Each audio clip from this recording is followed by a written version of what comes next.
말씀 보겠습니다. 말씀은 구약 시편 51편 10절 말씀입니다. 시편 51편 10절 우리 한 절 말씀입니다. 51편 10절 제가 봉독해 드리겠습니다. 하나님이여 내 속에 정한 마음을 창조하시고 내 안에 정직한 영을 새롭게 하소서. 아멘. 할렐루야. 거룩한 주일 예배하는 모든 분들 위해 하나님의 크신 은혜와 축복이 함께 하시기를 간절히 축원합니다. 오늘 이 본문의 말씀 가지고 마음의 혁신이라는 제목으로 말씀 전하겠습니다.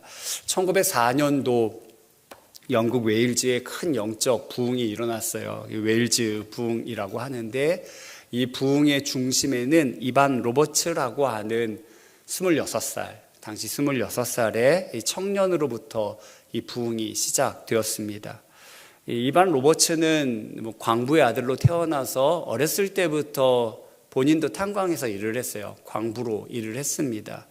그러던 중에 13살 때 언제 성령님이 임하실지 모르니까 기도에 빠지지 말아라 라는 이 이야기를 듣고 그가 매주 5일 동안 늘 기도회가 열렸었는데 10년 동안 단 한 번도 빠짐없이 참석을 한 거예요. 그러면서 이런 기도를 했습니다. 내 삶을 성령으로 충만하게 해주시고 그리고 이 땅 위에 부흥이 임하게 해 주옵소서. 그런 기도를 했어요. 그러던 중에 10년 동안 기도한 거죠. 고향으로 돌아가라는 성령의 감동을 받습니다. 그래서 고향 웨일즈 시골 교회죠. 모리아 교회라고 하는 곳에 와서 거기 담임 목사님에게 성령의 감동으로 왔기 때문에 제게 좀 이렇게 그래도 말씀을 좀 전할 수 있는 기회를 달라고 요청을 해요. 그러자 목사님께서 그러면 예배를 마치고 남은 사람들에게 그렇게 전해도 된다 이렇게 얘기해서 예배 끝난 후 남은 한 17명의 사람들에게 이제 말씀을 전합니다. 이게 이제 이반 로버츠의 첫 설교가 되겠죠. 그 설교는 크게 4가지를 전하였는데 그 4가지가 이거예요. 첫 번째는 여러분은 생각나는 모든 죄를 하나님께 고백해야만 합니다. 우리 생각나는 죄들을 다 하나님 앞에 고백해야 된다는 거죠. 두 번째는 여러분의 삶 속에서 좋지 않은 습관들을 모두 제거해야만 합니다. 그러니까 고백만 하는 게 아니라 그게 내 삶에서 떠나가도록 제거해야 된다라는 거죠. 세 번째는 여러분은 성령님의 인도하심에 즉각 순종해야만 합니다. 마음의 감동을 주실 때 거기에 순종해야 한다는 것이죠.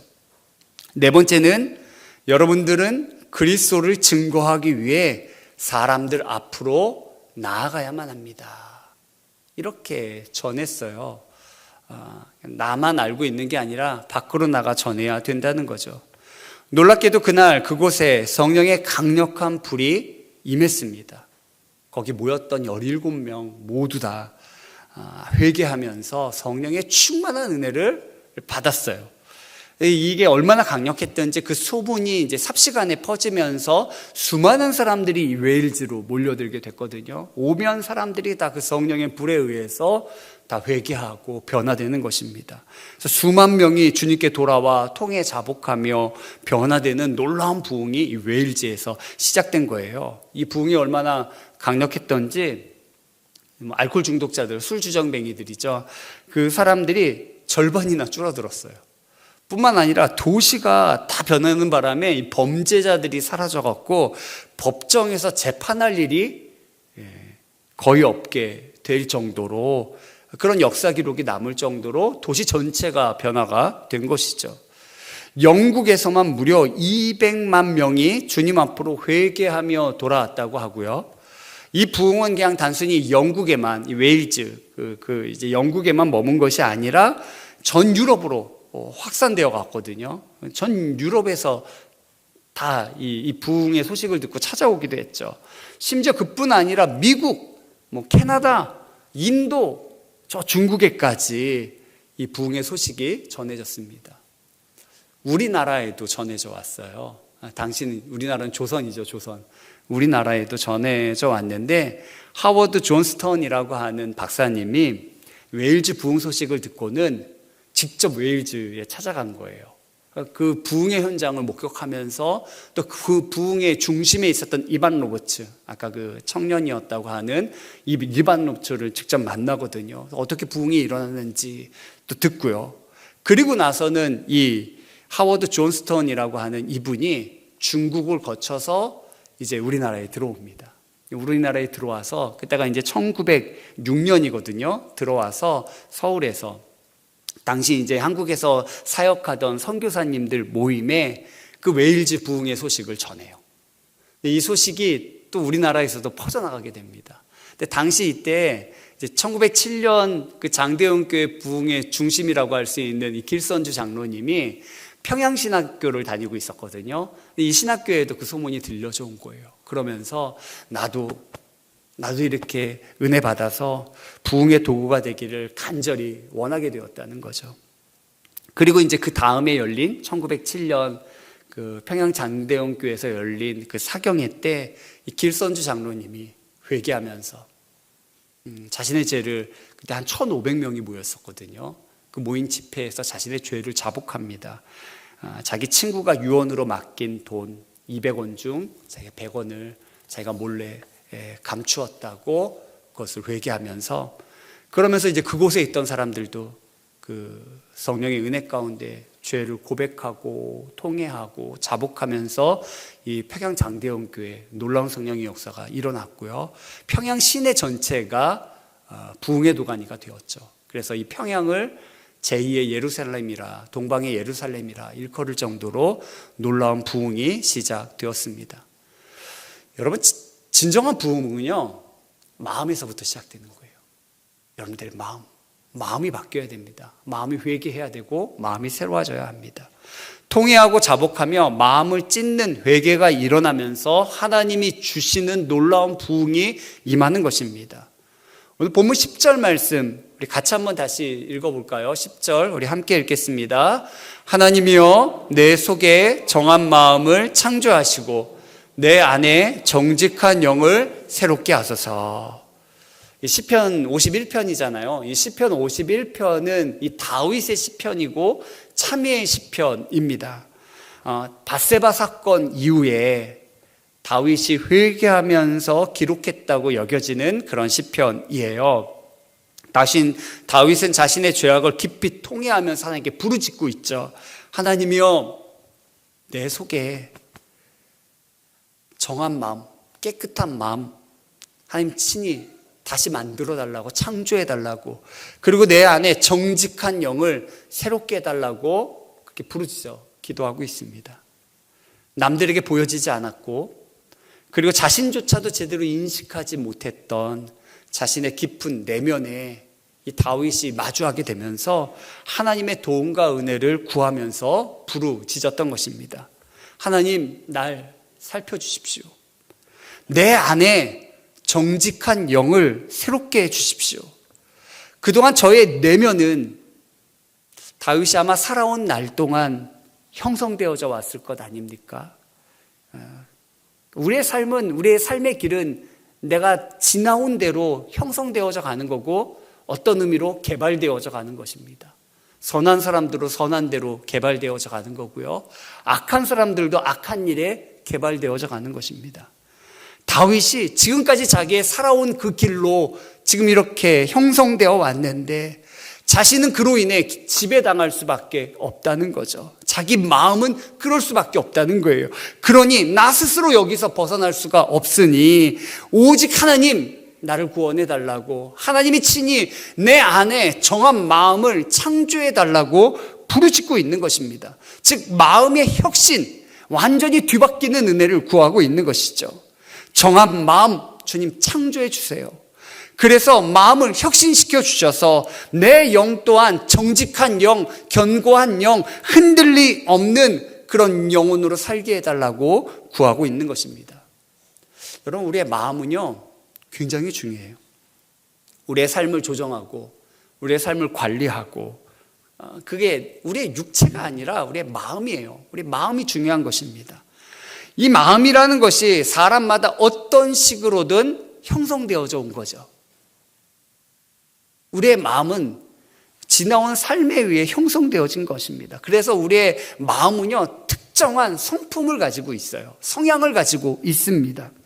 마음의 성품이라는 것은 우리가 지나오면서 겪었던 일에 어떻게 선택을 했느냐, 내가 어떤 결정들을 가지면서 그 길을 걸어왔느냐에 따라 마음이 형성되어 있는 것입니다. 마음이 개발되어 있다고 할 수 있죠. 그러니까 우리 삶에 지금 우리 대한민국이 지금 이렇게 개발되어 있는 것처럼 우리 마음도요, 여러분들이 살아온 날에 의해서 형성되고 개발되어져 있는 거죠. 갖추어져 있는 것입니다. 그러니 우리의 삶에 일어나는 재앙, 이것 또한 어찌 보면 인간의 선택에 의한 결과들이에요. 물론 그건 나 자신의 선택일 수도 있고요. 그리고 다른 사람의 선택으로 인해 찾아온 것일 수도 있습니다. 원인이 있기에 결과가 따라온 거죠. 물론 내 선택이 아니라 때론 다른 사람의 선택에 의해서 내게 영향을 미치고 재앙이 찾아온 경우들도 있습니다. 그러나 그런 것들이 선택에 의해 찾아오는 것인데, 잘 개발된 마음은 하나님의 은혜를 힘입어서 그런 상황들을 미리 예견하거나 대처하거나 그 상황 자체를 잘 이겨나가면서 변화시킬 수 있는 것입니다.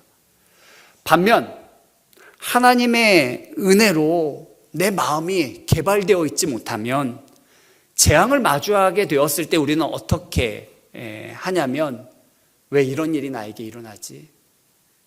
뭐 그런 말만 되뇌이면서 한탄하면서 절망할 뿐이죠.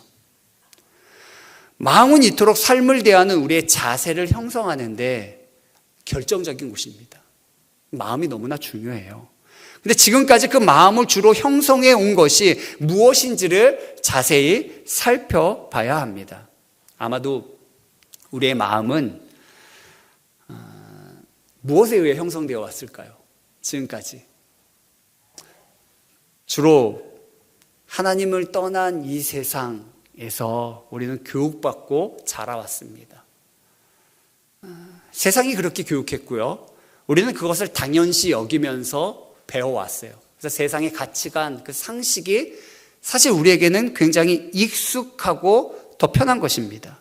그래서 우리의 마음은 하나님의 은혜를 붙드는 것보다 세상이 더 익숙한 거예요. 그래서 이 세상과 동화되어 살다가 결정적인 시기에 죄로 인해 무너져 내리는 것입니다. 죄에 의한 스디슨 결과들을 마주하게 되는 거죠. 지금 우리의 세상이 그렇지 않습니까? 죄로 인한 결과들, 환경오염도 그렇고요, 또 가정이 깨어져 가는 것도 그렇고요, 전쟁이 나는 것도 그렇고요, 이게 다 인간이 세상과 동화되어서 맺어지는 결과들인 것입니다. 그러니 이제 우리의 마음은요, 혁신되어져야 돼요. 이렇게 세상을 닮아가 무너져 내릴 것이 아니라 하나님이 주시는 그 은혜로 우리의 마음이 새롭게 형성되어져 가야 되는 것입니다. 살아온 길대로 사는 것이 아니라 이제는 전적으로 새로운 길로 나아가야 합니다. 멸망길을 계속 갈 것이 아니라 생명길을 가야 되는 것이죠. 여러분, 예수님께서 이 땅에 오신 이유도 우리를 변화시키기 위해서예요. 우리를 변화시키기 위해. 그래서 그분이 이 땅에 오셔서 하신 일이 무엇입니까? 제자들을 부르셨어요. 제자들. 몇 명 부르셨어요? 12명 부르셨죠. 물론 그 12명만이 아니라 뭐 따르는 제자들도 있고 무리들도 있었습니다. 근데 그런 어떻게 보면 전 세계 인류에 비하면 굉장히 작은 무리들이죠. 작은 무리들을 부르시고 그들을 가르치시면서 그들에게 명령하셨죠. 뭐라고 명령하셨냐면, 너희는 가서 모든 족속으로 제자를 삼으라, 이렇게 말씀하셨어요. 주님의 이름으로 나가서 세상을 변화시키라는 말인데, 그러기 위해 먼저 너희는 주님의 영, 성령으로 충만해져서 그 권능으로 나아가 제자를 만들라고 하셨어요. 즉, 이 세상이 주님의 은혜와 지혜와 능력 아래 살아갈 수 있도록 변화시키라는 그런 사명을 주신 것이죠. 물론 이 일을 이루시기 위해 예수님께서 친히 놀라운 일을 행하셨습니다. 우리로 그 일을 감당하게 하시기 위해 친히 놀라운 일을 행하셨어요. 아무리 가르쳐도 도저히 변화되지 않는 인간의 마음을 혁신시킬 수 있는 놀라운 일을 예수님이 행하셨습니다. 그게 무엇인가요? 주님의 십자가와 주님의 부활이에요.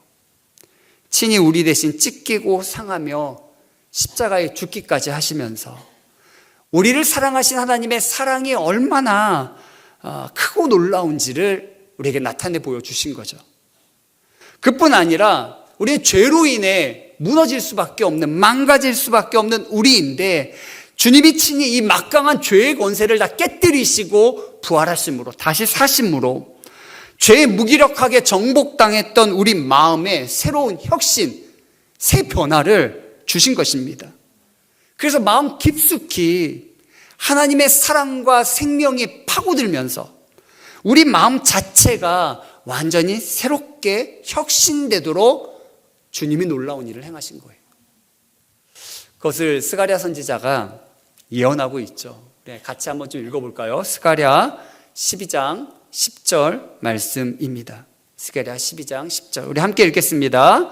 내가 다윗의 집과 예루살렘 주민에게 은총과 강구하는 심령을 부어주리니 그들이 찌른 바 그를 바라보고 그를 위하여 애통하기를 독자를 위하여 애통하듯 하며 그를 위하여 통곡하기를 장자를 위하여 통곡하듯 하리로다.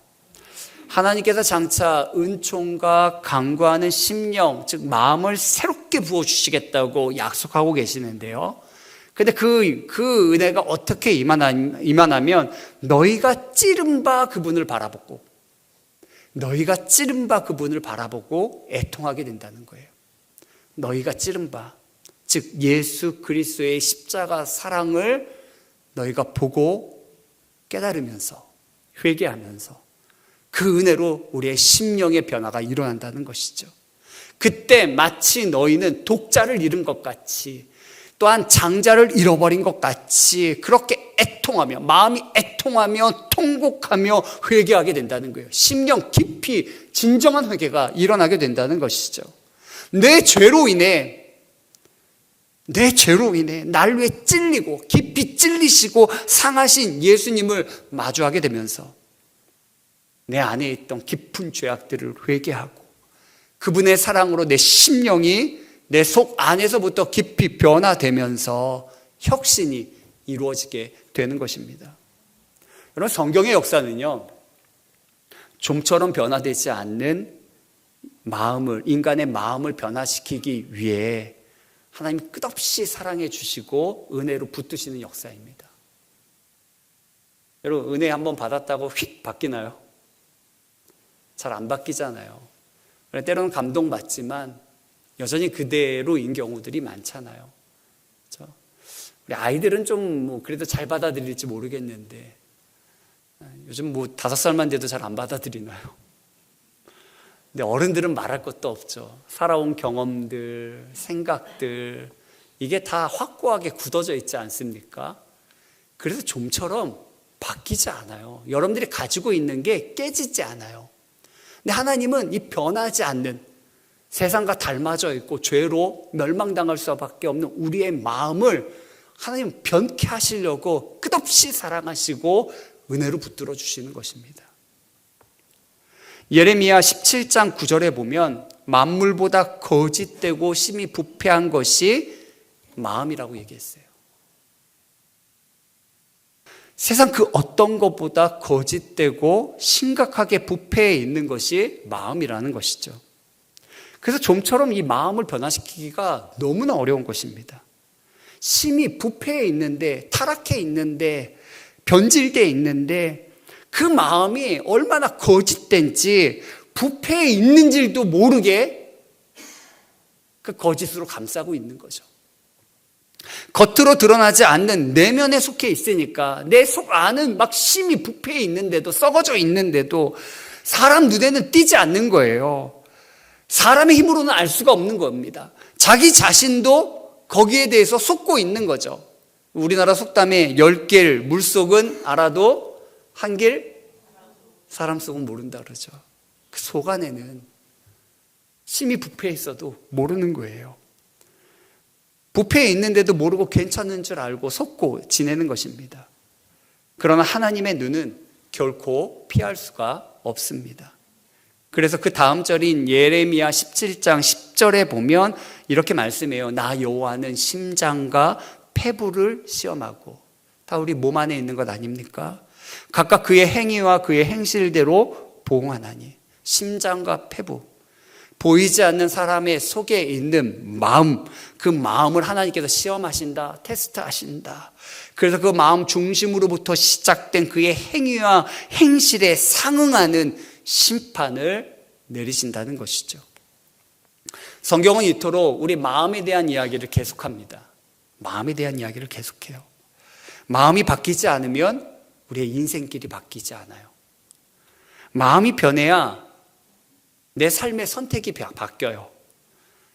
그 삶의 선택들이 바뀌는 것이 쌓여서 나의 습관이 되는 것입니다. 그리고 그것이 나의 성품, 나의 인격이 되는 것이죠. 그로 나의 인생길이 바뀌는 것입니다. 에스겔서 36장에도 하나님께서는 당신의 백성인 이스라엘, 즉 하나님의 이름을 여러 나라 가운데서 더럽혔던 그 이스라엘을 하나님이 다시 모아서, 하나님 제대로 알지 못하고 찢기고 상하고 더럽힌 이스라엘을 다시 모아서 고국으로 돌아오게 만들어서 내가 그들을 맑은 물을 씻기며 정결케 만들며 그래 그들에게 새 마음을 주겠다 약속하시는 내용이 나옵니다. 우리 에스겔서 36장 25절 26절 또 같이 읽어보실까요? 우리 함께 읽겠습니다.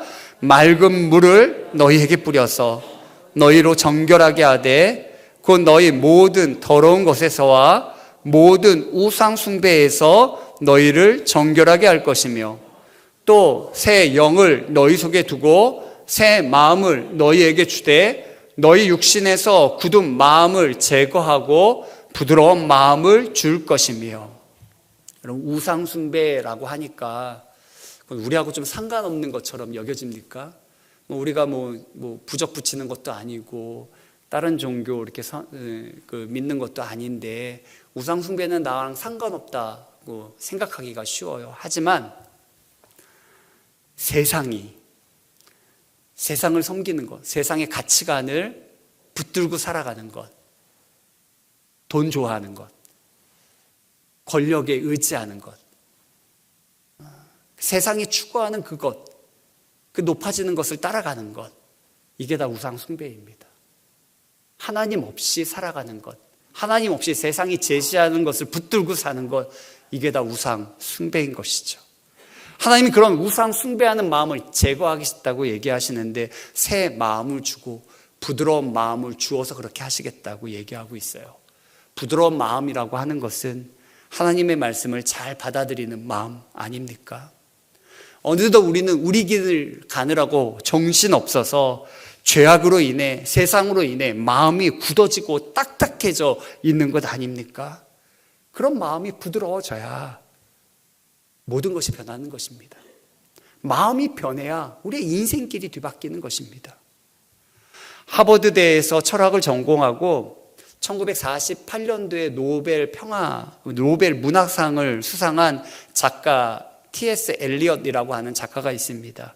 그 작가가 무슨 말을 하냐면 현대인들은 인간이 선해질 필요도 없을 정도로 완벽한 사회 질서 시스템을 찾고 있다는 거예요. 그걸 갖추려고 한다는 거죠. 그래서 사람이 착하건 악하건 상관없이 그 사회 시스템 속에서 그래도 선하게 살 수 있게끔, 잘 살 수 있게끔 그런 어떤 제도, 그런 시스템을 찾고자 한다는 거죠.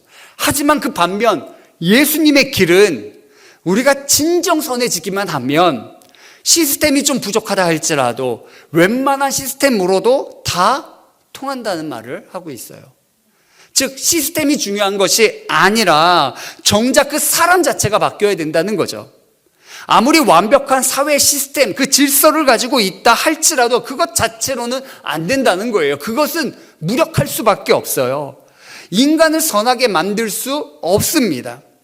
그들 마음속에 예수님이 임하셔야만 그분의 말씀대로, 그분의 능력대로, 그분의 사랑으로 그 연약한 자들, 그들의 심령을 혁신시켜서 새로운 인생, 선한 열매를 맺는 복된 인생이 되게 만들 수 있는 것입니다. 오늘 본문인 시편 51편은 다윗의 시편, 참회하는 시편이라고 말씀드렸죠. 사실 이 시편을 쓸 때 다윗은 이걸 쓰기 전까지도 자신이 그렇게 죄악 가운데 있다는 것을 인식하지 못했어요. 남의 아내를 빼앗고 자기 충직한 부하를 죽였는데도 불구하고 자기가 죄 가운데 있다는 인식을 제대로 하지 못했습니다. 그래서 하나님께서 나단 선지자를 보내신 거죠. 나단 선지자를 보내서 이 나단 선지자를 통해 그에게 한 이야기를 들려주죠. 나단 선지자가 이야기합니다. 왕이여, 한 성읍에 두 사람이 살았습니다. 한 사람은 부자이고 한 사람은 가난합니다. 이 부자는 양도 소도 심이 많고 가난한 사람은 그냥 아무것도 없어서 자기가 직접 사서 기르는 작은 암양 새끼 하나, 그래서 그 자식들과 함께 먹으면서 딸처럼 그렇게 키우던 암양 새끼 하나뿐이 없다는 거예요. 그런데 어느 날 이 부자에게 거래처 손님이 찾아오자 부자는 그 손님을 대접하기 위해, 접대하기 위해 자기 것은 아껴서 잡지 않고 그 가난한 사람 것, 그 딸과 같은 암양 새끼를 빼앗아다가 그 거래처 사람을 접대한 거예요. 이 이야기를 전했더니 다윗의 반응이 어떠한가요? 다윗은요, 그를 죽이겠다고, 그는 반드시 죽을 사람이라고, 그리고 가난한 자에 대한 배상도 4배나 해야 된다고 그렇게 말하죠. 이때 나단 선지자가 다윗에게 뭐라고 얘기하나요? 당신이 그 사람이라는 거예요. 왕이여, 당신이 그 사람이라. 그러면서 하나님의 말씀을 대언하는데, 어찌 네가 나의 말을 업신여기고 나보기에 악을 행하였느냐? 네 칼로 햇사람 우리아를 죽인 것, 그것도 이방 사람인 암몬 족속의 칼로 죽이고 그의 아내를 빼앗아 아내로 삼은 것. 그러니 내 집에 칼이 떠나지 않을 것이고 내 집에 재앙이 일으켜 네 아내를 빼앗아 백주 대낮에 동침하게 될 것이라는 무서운 하나님의 심판의 메시지를 전해주죠. 다윗은 이 나단 선지자를 통해서 이 하나님의 말씀을 듣기 전까지 자기 마음이 얼마나 죄로 가득했는지를 깨닫지 못했던 거예요. 죄를 지으면서도 마음이 딱딱하니까 자신이 죽을 죄인인지 인식하지 못하는 것입니다. 오늘 우리의 마음을 좀 잘 들여다볼 수 있어야 돼요. 우리는 지금까지 얼마나 많은 시간 동안 하나님께서 기회를 주시는데도 그 기회를 놓치고 우리는 잘못된 선택들을 하면서 살아오지 않았습니까? 그래서 어느덧 하나님께서 정말 좋은 것을 주시려고, 새 포도주를 부어주시려고 그렇게 하시는데 정작 우리 안에는 새 부대가 준비되어 있지 않아서 그만 옛것 그대로, 그 낡은 것 그대로 하나님 주시는 것을 받으려고 하지 않습니까? 지금 이 상태 그대로 받으려고 하는 거죠. 그러나 결국 낡은 부대로 새 포도주를 받으면 어떤 일이 일어납니까? 낡은 것은 딱딱하고 굳어져 있어서 새 포도주가 들어왔을 때 찢어져 터져 상할 수밖에 없는 것이죠. 그런 부대도 터질 뿐만 아니라 새 포도주도 다 쏟아져 버릴 수밖에 없는 것입니다. 그러니 어서 우리는요, 우리의 부대를 바꿔야 돼요. 우리의 마음을 바꿔야 합니다. 어서 마음의 혁신을 이루어서 새 부대가 되어야 되는 것이죠. 그래서 다윗은 정한 마음 창조해 달라고 하나님께 구하고 있는 것입니다. 하나님, 내 상태 이대로는 안 됩니다. 지금까지 내가 길들여 왔던, 형성돼 왔던 이 마음 가지고는 안 됩니다. 내 마음을 혁신시켜 주십시오. 하나님께서 다시 창조해 주십시오. 정한 마음, 깨끗한 마음, 하나님께서 친히 주시는 이 아름다운 세상처럼 아름다운 새 창조를 내 마음 가운데 이루어 주십시오. 그걸 구하고 있는 것입니다. 그러면서 정직한 영을 새롭게 해달라고 하는데, 여러분들 성경책 보면 정직한에 각주가 붙어 있을 거예요. 그리고 그 아래 보면 뭐라고 표현되어 있냐면 견고한이라고 설명이 붙어져 있을 겁니다.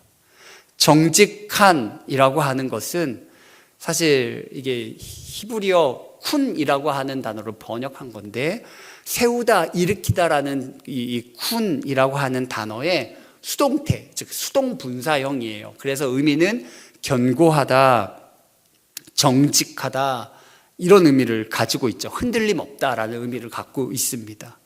즉 다윗이 지금 구하는 거는요, 하나님 내게 새로운 마음을 주시는데 내 영을 정직하게 하셔서, 내 영을 견고하게 하셔서, 내 영을 흔들림 없게 만드셔서, 자꾸 세상으로 인해 흔들리는 게 아니라, 죄악으로 인해 흔들리는 게 아니라 흔들림 없게 그렇게 새롭게 하셔서 나로 하여금 온전히 하나님 안에 거하게 해달라고 구하고 있는 것입니다.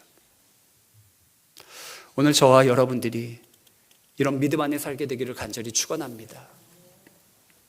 요한계시록에 보면요, 마지막에 짐승의 수를 받지 말라고 얘기하잖아요. 짐승의 숫자가 뭐라고 얘기하죠? 666, 사람의 숫자다 그러면서 받지 말라고 얘기해요. 어디에 받지 말라고 얘기하나요? 네, 손바닥 갖고 이마에 받지 말라고 얘기하죠.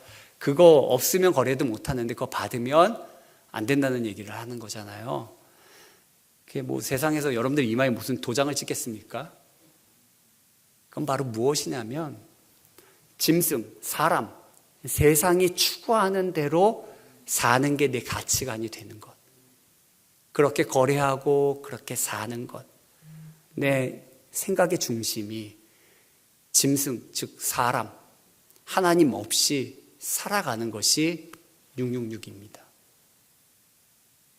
그런데 요한계시록에 보면 하나님께서 하나님의 사람에게도 이마에 인을 치세요. 표시를 하는 거죠. 하나님의 사람이다. 넌 내 거다. 넌 나와 함께한다. 넌 내 길을 따른다. 라는 표시를 하는 것입니다.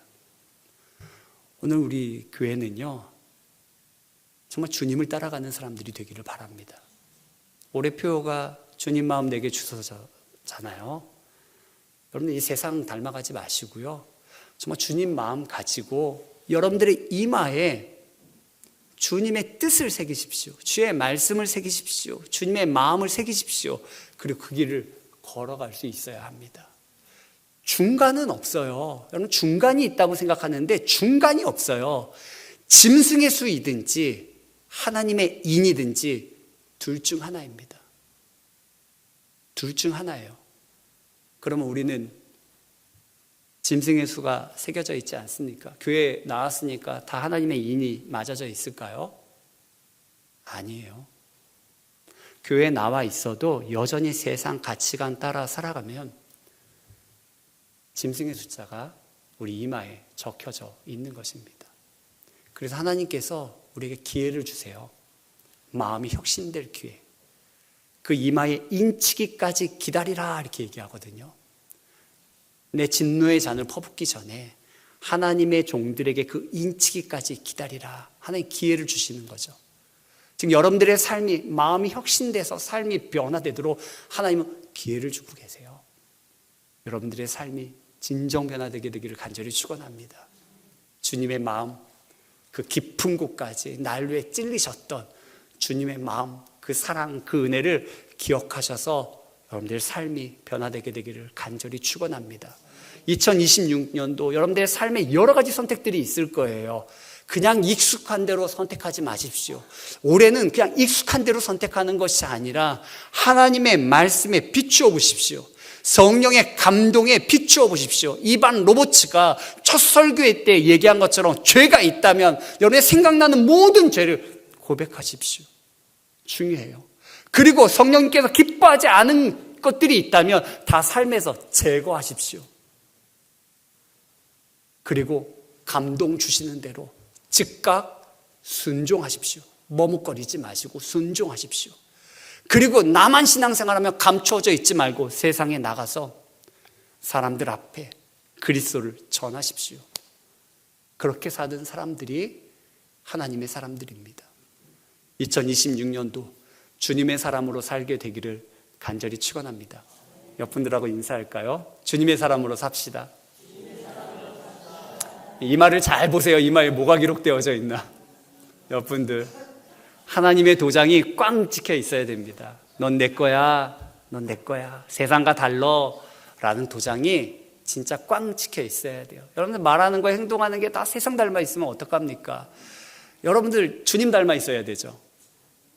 한 번 더 인사할까요? 예수님 닮으시다. 네. 여러분들을 볼 때 주님 보는 것 같아져야 돼요. 저는 2026년도에 여러분들의 마음이 혁신되면서, 혁신이란 말이 완전히 뒤바뀌는 거 아닙니까? 완전한 변화가 일어나면서 진짜 여러분들을 볼 때 주님의 모습, 주님을 닮아가는 일이 일어나게 되기를 간절히 축원합니다. 말도요, 거친 말, 남을 찌르는 말 했다면 다듬으셔야 돼요. 다듬으셔야 돼요. 자꾸 하나하나 둘씩 하나님께서 다듬어 가실 겁니다. 여러분 신앙생활 이거 꼭 기억하셔야 돼요. 단번에 좋아지지 않습니다. 하나님이 여러분들의 삶을 한 걸음 한 걸음 인도하세요. 초등학생에게 대학생 거를 풀라고 하지 않아요. 그거를 이루려고 하지 않습니다. 하나님은 우리 수준에 맞게끔 한 걸음 한 걸음 인도하세요. 그런데 중요한 것은 그 한 걸음을 따라가셔야 된다는 거예요.